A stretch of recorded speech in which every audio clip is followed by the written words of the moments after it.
الاهلي تعادل. واحد، عدم استغلال الفرص والمساحات اللي كانت في الملعب طول الشوط الاول.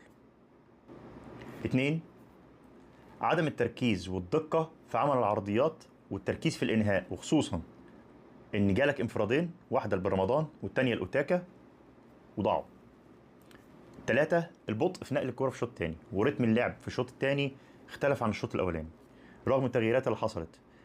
رتم المباراة في الشوط التاني هدي شوية. أربعة، فريق الجيش الملكي المغربي في الشوط الاول نزل بثلاثه قلوب دفاع على حساب نص الملعب، ده اللي خلى الافضليه للنادي الاهلي في الاستحواذ على الملعب والاستحواذ على الكوره في نص الملعب، ولقى مساحات انه يقدر يوزع لعب وينقل لعب ويعمل تطوير الهجمات في ظل وجود مساحات كبيره. بالاضافه الى ان الجيش الملكي المغربي كان عامل طول المباراه ميد بلوك، ولكن في الشوط الاول كانت المسافه كبيره قوي او بعيده قوي ما بين خط الدفاع وخط النص.